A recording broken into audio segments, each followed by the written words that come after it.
Hola, buenas tardes.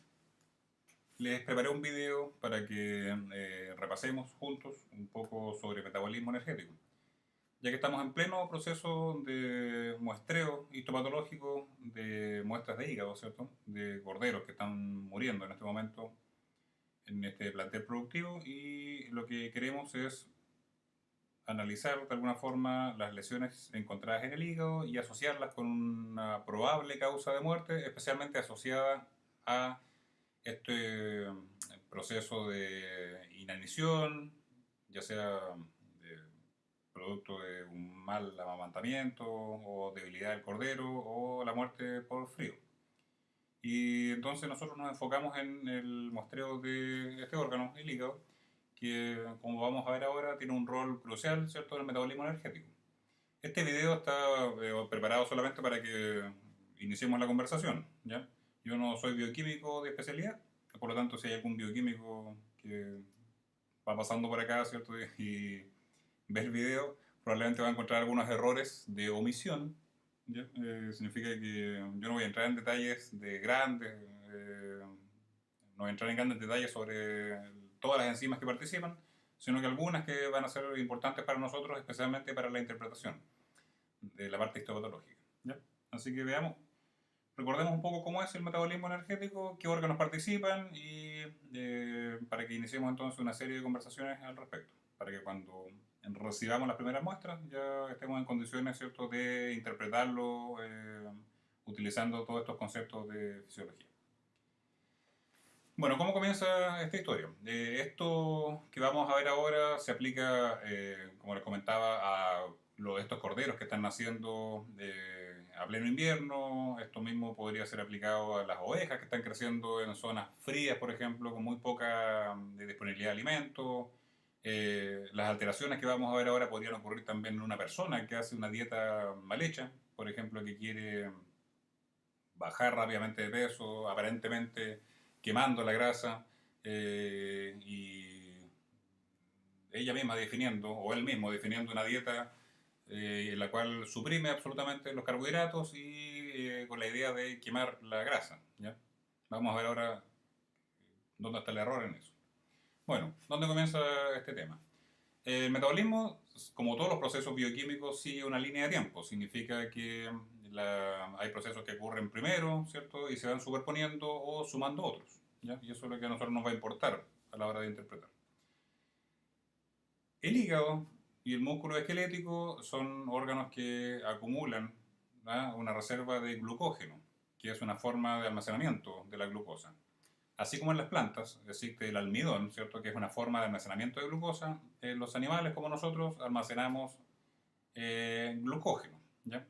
Hay animales, por ejemplo, como el lobo, ¿cierto?, almacena en su pie muscular una gran cantidad de glucógeno, y en el caso de nosotros que tenemos otro tipo de organización, ¿cierto?, Eh, de órganos, el hígado y el músculo son los que almacenan la mayor parte del glucógeno.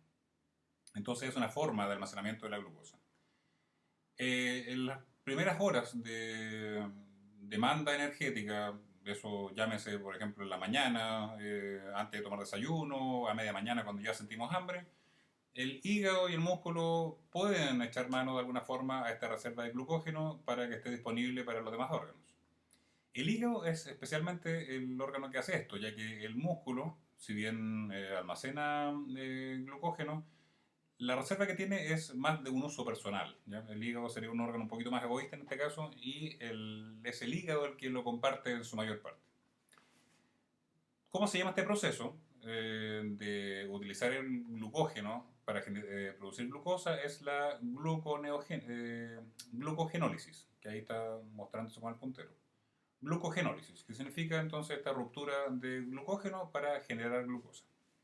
Esto ocurre rápidamente en los hepatocitos y una vez que el hepatocito entonces empieza a utilizar su reserva de glucógeno, es muy probable que si este uso de la reserva es grande, el hepatocito podría verse atrofiado, es decir, reducir su volumen citoplasmático, y nosotros podríamos visualizarlo fácilmente en una biopsia hepática o en este caso una muestra de necropsia, ¿ya? Esto entonces ocurre tempranamente.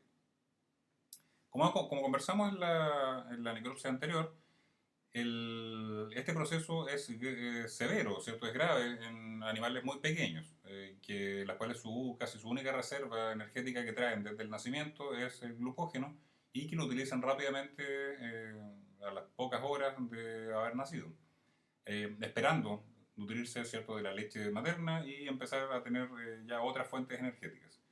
¿Qué significa esto? Es que si un cordero, que es nuestra especie, la especie que estamos estudiando, se ve sometido a un estrés de alimentación, podría echar mano a esta reserva de glucosa en el hígado. El hígado, ¿cierto?, aportar ese aporte de glucosa y eventualmente si el animal fallece podríamos ver atrofia hepática.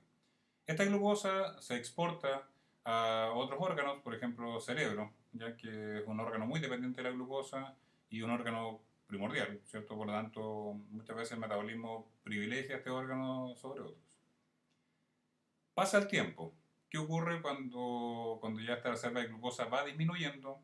Comienza a utilizarse otra reserva energética, que es más importante en los animales más adultos. ¿Ya?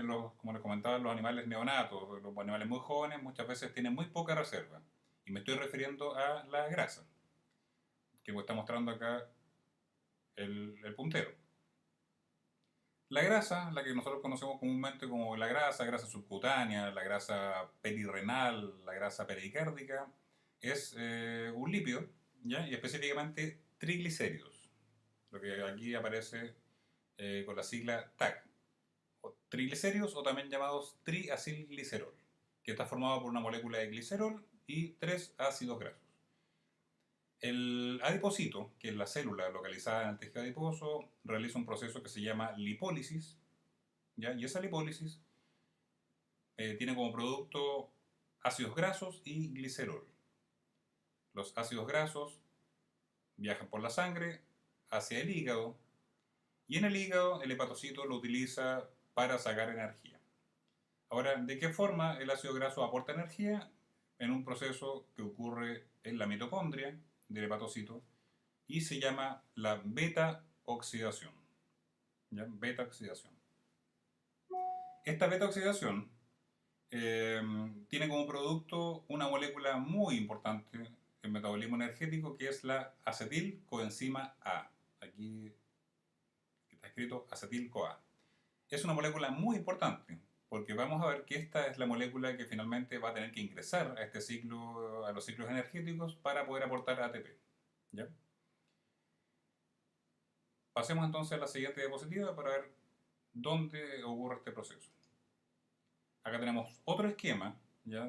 Que está mostrando básicamente lo mismo anteriormente, que podría ser quizás más claro, donde se ve entonces que el hígado realiza la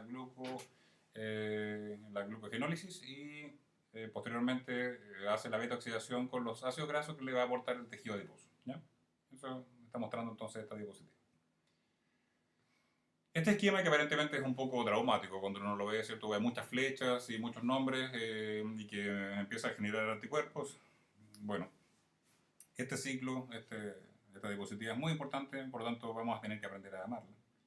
Que está mostrando qué ocurre con estas moléculas que se están generando como parte del metabolismo. En el lado derecho de la diapositiva, donde dice glúcidos, ¿cierto? Está mostrando el glucógeno que mediante este proceso de glucogenólisis produce glucosa. La glucosa, a su vez, en la glucólisis, genera un producto que es el piruvato. Este piruvato, a su vez, mediante varios pasos metabólicos, finalmente se convierte en acetilcoenzima A, ¿cierto? Y esta molécula, como les comentaba, va a ser tremendamente importante porque para que ella pueda continuar en este ciclo energético, va a tener que tener algunos requisitos, ¿ya? Por decirlo de alguna forma. Estamos ahora entonces localizados en el hepatocito, en el hígado. En el centro de la diapositiva ustedes ven ahí ciclo de Krebs, ¿ya? Esto es un ciclo que fue definido, ¿cierto? Descrito por el señor Hans Krebs hace bastantes años. Ahí lo tienen, para que no se olviden de él. Como decía mi ex jefe, no nos olvidemos que detrás de todos estos nombres hay personas que se dedicaron a investigar y nos permitieron entonces entender muchas cosas. Ahí está el caballero Hans Krebs. Ya, él entonces describió el ciclo que está a su espalda, que es el ciclo de Krebs, también conocido como el ciclo del ácido tricarboxílico. Volvamos entonces a su ciclo. El ciclo de Krebs, ¿en qué consiste? Es un ciclo energético que ocurre básicamente en las mitocondrias de todas las células. ¿Ya? ¿Y en qué consiste? Consiste en que, como es un ciclo, ¿cierto? Hay moléculas que van entrando a este proceso de multienzimático y se van sacando ciertos productos, entre ellos el ATP, ¿cierto? Algunas moléculas que son utilizadas para la energía. Y es una vía aeróbica, por lo tanto depende del aporte de oxígeno. ¿Ya? ¿Cómo comienza este ciclo? Bueno, tenemos que la acetilcoenzima A, que recordemos que viene del metabolismo de los lípidos y también de los glúcidos, especialmente de los lípidos, ¿sí? ¿Ya? Porque es importante destacar que mientras más grande sea la molécula de ácido graso, más cantidad de acetilcoenzima A puede producirse. Y uno podría pensar, bueno, entonces la grasa es una fuente energética ilimitada, porque tiene muchos ácidos grasos y uno podría estar sacando mucha energía. Y eso es, en cierto modo, verdad. La grasa es una fuente muy alta de energía, pero hay un requisito muy importante que tiene que estar presente para que esta grasa pueda ser utilizada. ¿Ya? Este ácido graso básicamente pueda ser utilizado para producir energía. Es que tenga la capacidad entonces de ingresar al ciclo de Krebs. Si ustedes se fijan, esta acetilcoenzima A, una vez que ingresa al ciclo, pasa a llamarse citrato. ¿Ya? No es que pase a llamarse citrato, sino que mediante pasos bioquímicos se convierte en citrato. Esta conversión ocurre también gracias a que reacciona químicamente con el oxaloacetato que aparece ahí donde está el puntero. ¿Por qué estos nombres tan complicados en realidad? ¿Por qué es tan importante aprendérselos o conocerlos por lo menos? Porque este oxaloacetato va a ser uno de los compuestos que va a limitar el uso de la acetilcoenzima A. ¿Ya? ¿Y a qué me refiero? Si tenemos una limitación de oxaloacetato, es probable que esta acetilcoenzima A no pueda ingresar al ciclo de Krebs y el ciclo de alguna forma se detiene. ¿Ya? Y entonces esta acetilcoenzima A empieza a acumularse en el citoplasma de los hepatocitos y detiene toda esta reacción enzimática y finalmente podrían estar acumulándose los ácidos grasos en el hepatocito sin poder ser utilizados para sacar energía y ocurre un fenómeno patológico que se llama degeneración grasa o lipidosis hepática, ¿ya? Que es la lesión característica de lo que se conoce como la toxemia de la preñez, por ejemplo, que quizás lo escucharon en los cursos de clínica mayor. ¿Por qué entonces podría estar limitándose este oxaloacetato? Si ustedes se fijan, este oxaloacetato proviene de una fuente que son los aminoácidos en un proceso que es eh, que es parte de la gluconeogénesis, que es decir, generar glucosa a partir de compuestos no glucosídicos. Y por otra parte, este oxaloacetato proviene del metabolismo de los carbohidratos. ¿Ya? El detalle bioquímico es bastante complejo y probablemente si un bioquímico está escuchando esto va a decir, bueno, pero eso no es tan así, hay otros detalles que son importantes y es probable. Pero lo importante es que hay que tener en consideración que este oxaloacetato proviene en gran parte del metabolismo de la glucosa y por lo tanto, si yo tengo una deficiencia de glucosa, ya sea porque estoy haciendo una muy mala dieta o porque yo tengo una deficiencia de glucosa porque ya utilicé mi reserva de glucosa, como ocurre con estos corderos, es posible que no tenga aporte de oxaloacetato.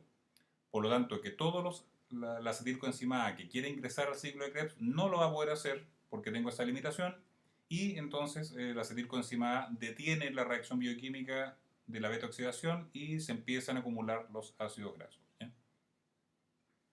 Es probable es probable que los hepatocitos o estos corderos que estamos viendo no hayan llegado a este punto porque la reserva de grasa en los corderos es bastante bajita, ¿ya?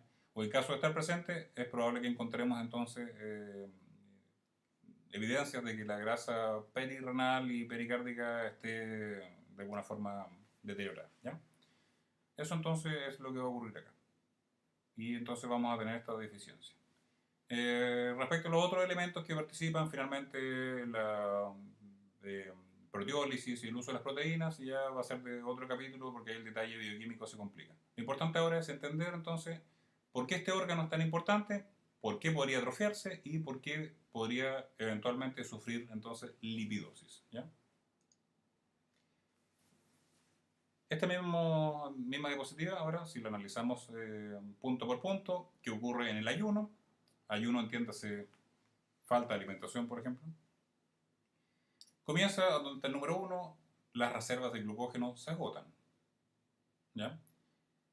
Paso 2, los niveles de acetilcoenzima comienzan a descender. ¿Por qué comienzan a descender? Porque esta acetilcoenzima, recuerden que inicialmente venía también del metabolismo de la glucosa. 3, los lípidos toman el relevo para mantener la producción de acetilcoenzima. Y se activa entonces la degradación de los ácidos grasos, que es conocida como la beta-oxidación. Entonces tenemos nuevamente acetilcoenzima. ¿Qué ocurre después? El ciclo de Krebs no puede absorber todo el acetilcoenzima que se está generando por la beta-oxidación. ¿Por qué no? ¿Por qué no puede absorber todo el acetilcoenzima y procesarla? Porque vamos a tener una limitación del aporte de oxaloacetato. ¿Ya? ¿Por qué una limitación? Porque ese oxaloacetato viene en parte como producto entonces del metabolismo de la glucosa. Ese exceso de acetilcoenzima puede de alguna forma derivarse a la producción de cuerpos cetónicos en el hígado, y estos cuerpos cetónicos pueden ser usados como fuente de acetilcoenzima en cerebro y corazón. Eso es una vía alternativa que puede ayudar a sobrevivir por un tiempo, pero igual va a tener una limitación posteriormente. ¿Ya? Eso entonces, como pequeño resumen. La idea de esto era de recordar un poco y entonces comenzar la conversación para poder interpretar las lesiones que estábamos viendo.